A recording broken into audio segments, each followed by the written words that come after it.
ஓம் சாந்தி. என்னோட இனிமையான பரிவாரத்துக்கு வணக்கம். இன்றைக்கி அப்பா முக்கியமாக சொல்கிறது என்னென்னா, அப்பாவுக்கு சமமாக எல்லாரும் ஆகணும்னு விருப்பம் இருக்குது. அது எப்படி ஆகிறதுன்னு அதுக்கான ஒரு பயிற்சி அப்பா சொல்கிறாங்க. பாபா சொல்கிறாங்க, குழந்தைகளே உங்கள் எல்லாருக்கும் அப்பா மாதிரி ஆகணும்னு ஆசை இருக்குல்ல, அதுக்கான பயிற்சி என்னென்னா, இன்றைக்கி அப்பா சொல்கிறாங்க, பாப் தாதா இன்றைக்கி எல்லா குழந்தைங்களையும் பார்த்துட்டு இருந்தார். இந்த குட்டியான இந்த உலகத்தை பார்த்துட்டு இருந்தார். அந்த உலகத்தில் எல்லாரும் அவங்கவுங்க பாக்கியத்தின் அந்த குஷியில் இருக்காங்க. அந்த நட்சத்திரம் ஜொலிக்கிறத அப்பா பார்த்துட்ருக்கேன். அந்த அப்பாவையே சந்தித்த அந்த குஷி. ஏன்னா இந்த அப்பா இந்த சாது சந்நியாசிகள் ரொம்ப வருஷமாக தவம் பண்ணிகிட்டே இருக்காங்க. அவங்கக்கிட்டலாம் அப்பா போகல. அப்பா யார்கிட்ட வந்திருக்காரு? சாதாரணமாக இருக்கவங்க கிட்ட தான். அப்பாவும் சாதாரண ஒரு உடம்புல தான் வந்திருக்கேன். சாதாரண ஒரு உடம்புல சாதாரணமாக இருக்கவங்க கிட்ட தான் பேசிகிட்ருக்கேன். இங்கே இப்போது கேட்டுட்ருக்கிறவங்க, இங்கே இந்த இடத்துக்கு வந்தவங்க எல்லாருமே சாதாரணமானவங்க தானே. இங்கே கோடீஸ்வரங்க, பெரிய பெரிய இந்த பணம் வச்சுருக்கிறவங்களாம் இங்கே வந்திருக்காங்க. அப்பா சொல்கிறாங்க, குழந்தைகளே எனக்கு பேர் என்னென்னா ஏழை பங்காளன் அப்படின்னு தான் பேர். அப்போது கோடீஸ்வரனோட பங்காளன்னு என்ன சொல்ல முடியாது.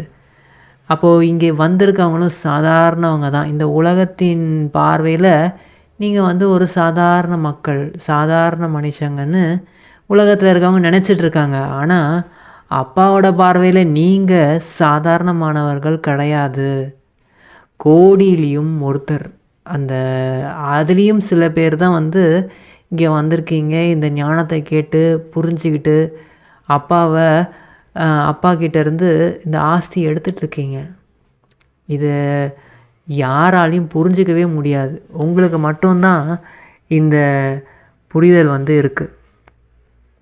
அப்பாவும் உங்ககிட்ட தான் பேசிகிட்ருக்கேன். அதனால் கோடி கோடியாக பணம் வச்சுருக்கவங்க கிட்ட தான் போவேன்லாம் கிடையாது. அப்படி அவங்கக்கிட்ட போய் அவங்க மனசை மாற்றுறதும் எனக்கு ஈஸி தான், அது சுலபம் தான். ஆனால் நான் அதெல்லாம் பண்ணுறது கிடையாது. எனக்கு தெரியும், என் குழந்தைங்க கிட்ட தான் நான் வரணும் அப்படின்னு நான் உங்ககிட்ட தான் வந்திருக்கேன். அப்போது உங்களுக்கு யாருக்குமே கிடைக்காத பொக்கிஷங்கள் இப்போ கிடச்சிட்ருக்கு. அதை அனுபவம் பண்ணுறீங்களா? அந்த குஷியில் நீங்கள் இருக்கீங்களா? அதுலேயும் அப்பா ஒரு ஸ்லோகன் கூட சொல்லுவாங்க. அதாவது சிறுதுளி பெருவெள்ளம் அப்படின்னு. அதாவது இங்கே ஒரு சில பேர், ஒரு 10-20 பேருக்கு மட்டும் அப்பா சொல்லலை இந்த விஷயங்கள் எல்லாம். இன்னும் நிறைய பேர் கோடிக்கணக்கில் சின்ன சின்னதாக பெரு வெள்ளமாக இங்கே ஆவாங்க. நிறைய பேர் இந்த ஞானத்தை புரிஞ்சுப்பாங்க. அப்போது இதை தான் அங்கே என்ன சொல்லிட்டாங்கன்னா, சிறுதுளி பெருவெள்ளம் அப்படின்னு சொல்லிட்டாங்க. அப்போது நீங்கள் எல்லாருமே சாதாரண ஒரு ஆத்மாக்கள் கிடையாது. அப்பா கிட்டேருந்து ஆஸ்தியை எடுத்தவங்க ஏற்கனவே. நீங்கள் உங்களோட உடல், மனம், பொருள் எல்லாத்தையும் முழுமையாக அந்த மனசால் நீங்கள் முழுமையாக கொடுத்தீங்கன்னா உங்களுக்கு பிராப்தி நிச்சயமாக கிடைக்கும். அவங்களுக்கு வெற்றி கிடைச்சே தீரும். நீங்கள் எல்லோரும் வெற்றியாளர்கள் தானே. வெற்றி இல்லை அடைய போகிறீங்களா, இல்லை வெற்றி அடைஞ்சிட்டிங்களா? யாரெல்லாம் வெற்றியாளர்கள்? நீங்கள் அப்படிலாம் நினைக்க முடியாது. நாங்கள் இனிமே தான் வெற்றி ஆகணும், நாங்கள் யோசிக்கக்கூடாது. நாங்கள் வெற்றியாளர்களா அப்படின்லாம் யோசிக்கலாம் கூடாது. நீங்கள் வெற்றி அடைஞ்சே தீரணும். வெற்றியாளர்கள் தான் நீங்கள் அப்படின்னு பாபா நமக்காக சொல்கிறாங்க. இப்படி யோசிக்காதீங்க. அதாவது யோசிக்கலாம், பாபா நாங்கள் வெற்றி அடையணுமா, வெற்றியை எப்படி அடைவோம் என்னன்னு எனக்கு தெரியலையே அப்படின்னுலாம் யோசிக்காதீங்க. யோசிக்கிறீங்க அப்படின்னாலே இப்போ நிகழ்காலத்துலேயும் இழந்துருவீங்க, எதிர்காலத்துக்கும் இழந்துருவீங்க. அதனால் கவனமாக இருங்க. ஒரு சில பேர் என்ன யோசிக்கிறாங்கன்னா, பாபா கிட்ட அது வந்து அந்த சங்கல்பம் வந்து சேர்ந்தது. அது என்னன்னா, வெளியில இருக்கவங்கலாம் வந்து பாவம், பாபா குழந்தைங்கள்லாம் வந்து பாவம் கிடையாது. அவங்க வந்து ஏதோ பாபாவ சந்திச்சதுனால அவங்க பாவம் கிடையாது அப்படின்னு நினைக்கிறாங்க. அதுலேயும் வந்து அவங்க புத்திசாலிகளா இருக்காங்க. சில பேர் வந்து நல்ல சிந்தனையாளர்களாகவும் இருக்கிறாங்க. அந்த மாரி இருக்கிறவங்க தான் அது மாரி யோசிக்கிறாங்க. ஆனா, இன்னும் ஒரு சில பேர் ரொம்ப பலவீனமா யோசிக்கிறாங்க. அப்பா வந்து இந்த மாரி சொல்லியிருக்காரு, உலகம் அழிஞ்சிரும்னு. எப்போ தான் அழியும்? உலகம் அழிஞ்சா நல்லா இருக்குமே! அப்படின்னு சிந்தனை அவங்களுக்குள்ள வருது. அதுக்கு அப்பா கேட்குறாங்க, குழந்தைகளே நீங்க இந்த மாரி யோசிக்கிறீங்க அப்படின்னா, அப்பாவ இன்னும் எதுக்கு இருக்கீங்க? கிளம்புங்கன்னு சொல்ற மாரி இருக்கு. ஏன்னா, உலகம் அழிஞ்சிருச்சுன்னா, அப்பா இங்க இருக்க முடியாது. பரந்தாமத்துக்கு போயே ஆகணும். உங்க எல்லாரையும் கூட்டிட்டு போயிடுவேன். அதுக்கப்புறம் உங்ககிட்ட பேசலாம் முடியாது. இந்த மாரி பேசி உங்க கூட விளையாட முடியாது. அப்போ அப்பாவ இப்போ கிளம்புங்கன்னு சொல்ற மாதிரி இருக்கே! நீங்க விநாசம் ஆகணும் அப்படின்னு நினைக்கிறீங்கனாலே, அப்பாவ கிளம்புங்கன்னு சொல்ற மாதிரி இருக்கு. உங்களுக்கு சத்தியுகம் போகணும்னு ஒரு விருப்பம் இருக்கு. அப்பா சத்தியுகம் பத்தியே யோசிக்கிறீங்க. ஏன்னா அது கோல்டன் ஏஜ்ன்னு சொல்றீங்க. தங்க யுகம் அப்படின்னு சொல்றீங்க. ஆனா இப்போ இங்க வந்து வைர யுகம்னு தானே சொல்லிட்டு இருக்கீங்க. அப்பா இறைவனோட நாங்க இருக்கிறோம். குழந்தைங்களும் அப்பாவும் சந்திச்சு குஷியா இருக்கிறோன்னு அப்போ சொல்றீங்க அப்படின்னா, எதுக்கு உலகம் அழியணும்னு நினைக்கிறீங்க? 2000ல அழியுது, அதில அழியுதுன்னு என்னென்னமோ சொல்றாங்க. அத வந்து நீங்களும் கேட்டுட்டு, அப்பா வந்து இந்த மாரி அழியும்னு சொல்லியிருக்காரே, அப்படி அழிஞ்சா நல்லா இருக்குமே அப்படின்னு எதற்கு அழிவ பத்தி யோசிக்கிறீங்க? அந்த அழிவுன்ற விஷயமே எதற்காகன்னா, அழிவுன்னு அது ஒரு டைம் வந்து நடந்தே தீரும்.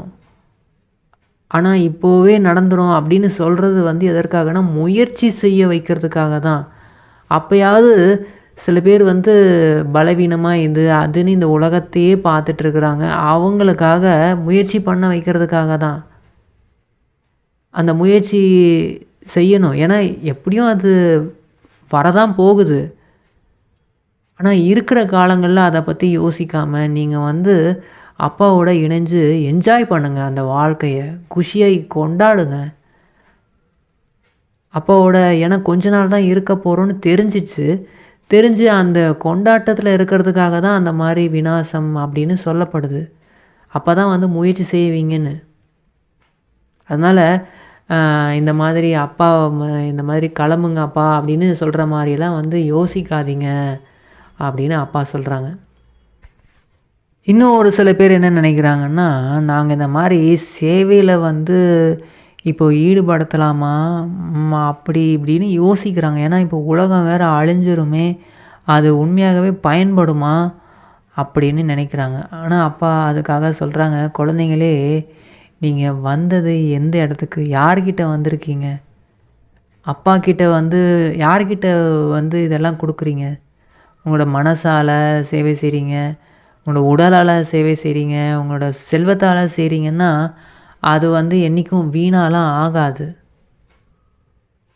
நீங்க என்ன செஞ்சீங்களோ, அதுக்கான ரிட்டர்ன் வந்து அப்பா வந்து பல மடங்கா குடுத்தே ஆகணும். ஏன்னா, அப்பா வந்து வள்ளலா இருக்கேன். அப்போ வந்து அப்பா கிட்ட குடுத்துட்டீங்க அப்டின்னாலே, அது வந்து பல மடங்கா உங்களுக்கு கிடைச்சே தீரும். இந்த மாதிரிலாம் வந்து சங்கல்பம் வந்து வைக்காதீங்க. அப்பாட்ட குடுத்துட்டோம். உலகம் வேற அழிஞ்சிருச்சுன்னா என்ன அது யாருக்கும் பயன்படாம போயிடுச்சுன்னா, சேவையில பயன்படாம போயிடுச்சுமோ அப்படின்னுலாம் யோசிக்காதீங்க. அத குடுத்துட்டீங்கன்னா, அது நிச்சயமா அதற்கான பலன் வந்து உங்களுக்கு கிடைச்சே தீரும். அப்படின்னு அப்பா சொல்றாங்க. அப்பா போக போறது கிடையாது. அப்பாவுக்கு வந்து அழிவெல்லாம் கிடையாது. அப்பா வந்து எப்பயுமே நிரந்தரமா தான் இருப்பேன். அப்போ வந்து இந்த மாதிரி சேவை செய்றோம். மற்றவங்கள பார்த்து நீங்க செய்றீங்க. இல்ல வலுக்கட்டாயமா செய்றீங்கன்னா தான் அதுக்கு வந்து பாதி தான் கிடைக்கும். முழு மனசால செஞ்சா தான் அது முழுமையா உங்களுக்கு திரும்பவும் கிடைக்கும். அப்படின்னு அப்பா சொல்றாங்க. அப்பா வந்து இன்னும் 6 மாசத்துல எல்லாமே நடந்து முடிஞ்சிரும். 6 மாதத்துக்கு அப்புறம் உலகம் விநாசம் ஆயிடுமா, என்ன என்ன நடக்கும்னே தெரியலையே அப்படின்னு நிறைய பேர் யோசிச்சுட்டே இருக்கீங்க. அந்த மாதிரி யோசிக்கிறீங்க, சரி நல்லது தான், அதுக்கான முயற்சி செய்யணும், அப்பாவுக்கு சமமாக ஆகணும்னு விருப்பம் வச்சுருக்கீங்க, அது நல்ல விஷயந்தான். ஆனால் அதற்காக பதட்டமாகி அதற்காக முயற்சிகளை வந்து தடை ரூபமாக ஆக்காதீங்க. வீணாக வந்து பேசி வீணாக வந்து யோசித்து நீங்களே வந்து ஒரு தடை ரூபமாக ஆகக்கூடாது அப்படின்னு அப்பா சொல்கிறாங்க. நிறைய குழந்தைங்கள பார்க்கும்போது அப்பாவுக்கு சிரிப்பு தான் வருது.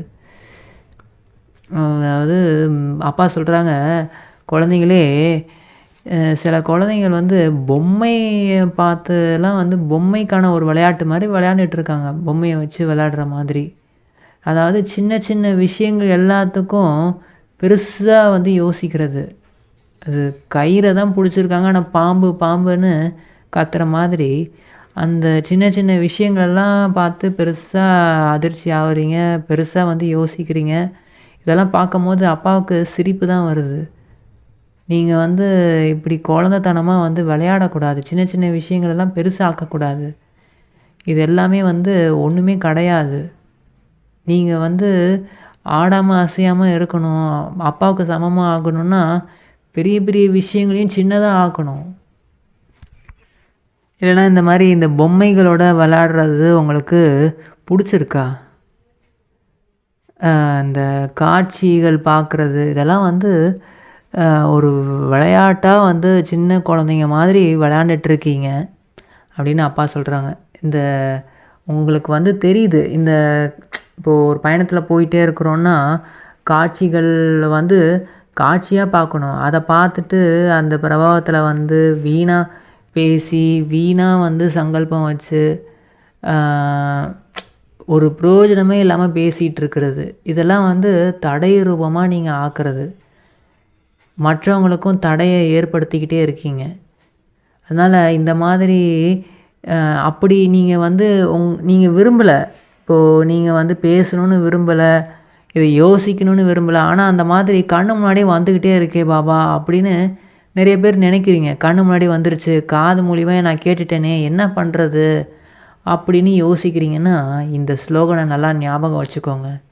அது என்னென்னா, அப்பா சொல்கிறாங்க, குழந்தைங்களே நீங்கள் வந்து பார்த்தும் பார்க்காம இருக்கணும், கேட்டும் கேட்காம இருக்கணும். அவங்க என்ன வேணால் சொல்லிட்டு போட்டுமே, என்ன வேணால் அவங்க பிரபாவத்தை உருவாக்கட்டுமே, ஆனால் நீங்கள் வந்து போயிட்டு எதையும் வாய் கொடுத்து மாட்டிக்காதீங்க, எதையும் வந்து தேவையில்லாமல் பேசி தேவையில்லாமல் யோசித்து அந்த வலையில் போய் மாட்டிக்காதீங்க. இது வந்து ஒரு வலை மாதிரி, இந்த வலையில் மாட்ட வைக்கிறதுக்காக. ஏன்னா அந்த நிறைய பேர் வந்து அந்த மாதிரி யோசித்து எல்லாரையும் வந்து அந்த மாதிரி யோசிக்க வைக்கிறாங்க. அதனால் நீங்கள் வந்து இதில் வந்து கவனமாக இருக்கணும், பார்த்தும் பார்க்காம இருக்கணும். அதற்கு வந்து இந்த உலகத்தில் இல்லாமல் உங்களோட வாயு மண்டலத்தை மாற்றணும், அப்பாவோட நினைவில் இருந்து வாயு மண்டலத்தை முழுமையாக மாற்றணும் அப்படின்னு அப்பா சொல்கிறாங்க. பரீட்சை வந்து எப்படியும் எல்லாருக்குமே வரதான் போகுது. அப்பா சொல்கிறாங்க, குழந்தைங்களே பரீட்சை என்பது இப்போது 1 மணி நேரத்தில் கூட வந்து நடக்காது. ஆனால் வந்து அதற்கு அந்த மாதிரி நீங்கள் வந்து எதற்கும் தயாராக இருக்கணும். எப்படி வேணால் எந்த ரூபத்தில் வேணால் பரீட்சை வரும். ஏன்னா பரீட்சை வராமல் எப்படி பாஸ் ஆகுவீங்க? பாஸ் ஆகணும், அதில் மட்டும் நீங்கள் கவனம் பண்ணுங்கள், அதில் மட்டும் கவனம் வைங்க. அதுவும் பாஸ் வித் ஹானர் ஆகணும், எல்லா தேர்ச்சிகளையும் கடந்து போகணும். அந்த அந்த முயற்சியில் மட்டும் நீங்கள் கவனம் கொடுக்கணும். அந்த மாதிரி எல்லோரும் பண்ண முடியும் தானே, ரொம்ப ஈஸி தானே இது. இப்போது சரி ஓகே, இப்போ வந்து உங்களுக்கு பயிற்சி வந்து அப்பா வந்து செய்திகளை கொடுத்தாரு. இப்போ வந்து பயிற்சி அப்பா வந்து கொடுக்குறாரு. அது என்னென்னா, இப்போ எல்லாருக்கும் பாபாவுக்கு சமமாக ஆகணும்னு ஆசை இருக்குது தானே, எல்லாருக்கும் இருக்கா? தீவிரமாக இருக்கா? தீவிரமாக இருக்கணும். எல்லாருக்குமே வந்து அப்பா மாதிரி ஆகணும்னு எல்லாருக்குமே ஆசை இருக்குது. அப்பா வந்து எப்படி இருக்கார்? அஷரீரியாக இருக்கார். ஆனால் பிரம்மா பாபா எப்படி இருக்கார்? எல்லாருக்கும் பிரம்ம பாபா மேலேயும் அன்பு இருக்குது தானே. அயல் நாட்டில் இருக்கவங்களுக்கு அப்பா பிரம்ம பாபா மேலே அதிகமான அன்பு வச்சுருக்காங்க. ஏன்னா அப்பாவோட பிரம்ம பாபாவோட அவங்க வாழ்ந்தது கிடையாது. ஆனால் அனுபவத்தினால அவங்க புரிஞ்சுக்கிட்டாங்க. அதனால் அதிகப்படியான அன்பு வச்சுருக்காங்க. பாரதவாசிகளும் கோபியர்களும் அன்பு அதிகமாக தான் வச்சுருக்காங்க அப்பா மேலே. இருந்தாலும் இப்போ அயல் நாட்டில் இருக்கவங்க ரொம்ப அன்பை வந்து காமிக்கிறாங்க. அந்த கதையெல்லாம் கேட்கும்போது அப்பாவுக்கு வந்து தெரியுது. கோபியர்களாக, அதாவது இங்கே பாரதத்தில் இருக்கிறவங்களும் பாபா மேலே அதிகமான அன்பு வச்சுருக்காங்க. அவங்க கதையெல்லாம் கேட்கும்போது ஜனாதிபதி, பிரதமர்கள் கூட வந்து அவங்க கண்லேருந்து கூட தண்ணி வந்துக்கிட்டே இருக்கும். அந்த அளவுக்கு வந்து இப்போ மறைஞ்சிருக்காங்க, அவ்வளோதான். அவங்களோட கதைகள்லாம் ரொம்ப இதுவாக இருக்குது. அவங்க இப்போதைக்கு மறைக்கப்பட்டிருக்காங்க. ஆனால் அவங்களும் நிச்சயமாக வெளியில் வருவாங்க. அதற்கான நேரமும் வந்துருச்சு. அதுக்கு தீவிரமான முயற்சி செய்யணும். அதனால் இப்போது எல்லாருக்கும் பிரம்ம பாபா மேலே அன்பு இருக்குது. இப்போது புள்ளி ஆகிறதுனா கூட வந்து கொஞ்சம் அதுக்கு ரொம்ப டைம் எடுக்கும், நேரம் எடுக்கும். அடிக்கடி வந்து தேகோணரில் வந்துடுறீங்க. ஆனால் ஃபரிஸ்தா, ஏன்னா பிரம்ம பாபா எப்படி இருக்கார், இப்போது ஃபரிஸ்தாவாக இருக்கார். அவருக்கு சமமாக ஆகணும். அவர் வந்து இப்போ எப்படி இருக்காருன்னா ஏஞ்சலாக ஃபரிஸ்தாவாக இருக்கார். ஃபரிஸ்தாவாக இருக்கிறது வந்து ரொம்ப ஈஸி தானே. ஃபரிஸ்தா ஸ்வரூபத்தில் நீங்கள் இருக்கணும். அந்த பயிற்சியை நீங்கள் அதிகப்படுத்திக்கிட்டே போங்க.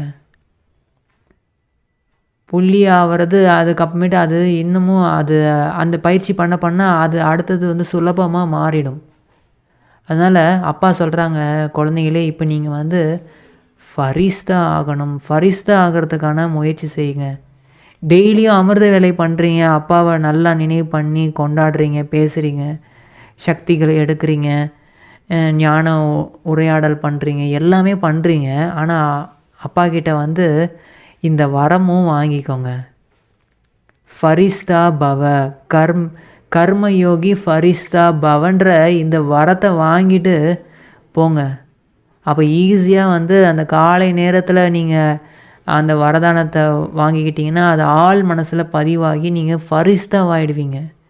ஃபரிஸ்தா ஆகிறதுனா பாபாவுக்கு சமமாக ஆகிறது, பிரம்ம பாபாவுக்கு. அதுக்கப்புறமேட்டு சிவ பாபாவுக்கு சமமாகவும் நீங்கள் ஈஸியாகவே ஆகிடுவீங்க.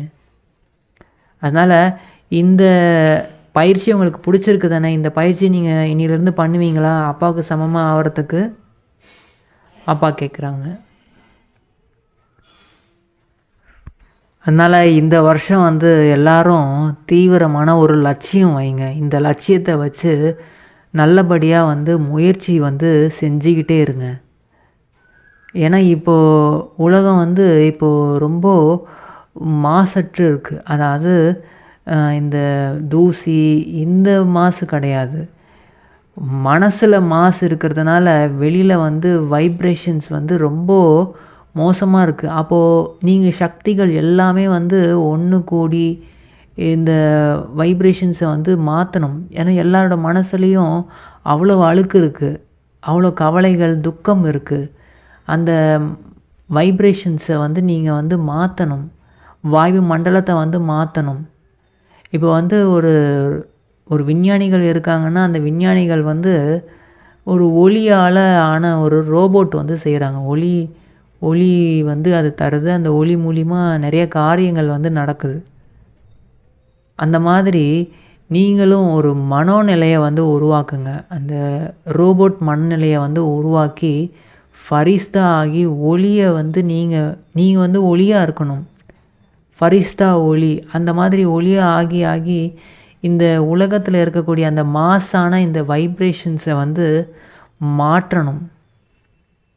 தனக்குள்ளேயும் மாற்றம் ஏற்படணும், மற்றவங்களோட அந்த குறைகளையும் மாற்றம் நீங்கள் தான் கொண்டு வரணும். எல்லாரோட குறையும் நீங்களே வந்து பெருசுப்படுத்தக்கூடாது. அதை வந்து உள்ளடக்கிக்கணும். உள்ளடக்கி எல்லா விஷயத்தையும் நீங்கள் வந்து இப்போது தீவிரமான முயற்சி செய்யுங்க. ஒளியாக மாறுங்க, ஃபரிஸ்தாவாக ஆகுங்க. எல்லாருக்கும் ஒளியை வந்து கொடுத்துக்கிட்டே இருங்க, சக்திகளை கொடுத்துக்கிட்டே இருங்க அப்படின்னு அப்பா வந்து நமக்காக சொல்கிறாங்க. அப்பா சொல்கிறாங்க, குழந்தைங்களே இந்த மாதிரி தீவிரமான முயற்சி செய்கிறவங்க எல்லாருக்குமே என்னோட அன்பான வாழ்த்துக்கள். அப்பாவுக்கு மிக மிக மிக நன்றி. எங்களுக்கு வந்து பாபா பிரம்மா பாபாவுக்கு சமமாக ஆகிறதுக்கான ஒரு பயிற்சி கொடுத்துருக்கீங்க. ரொம்ப ரொம்ப நன்றி பாபா. ஓம் சாந்தி.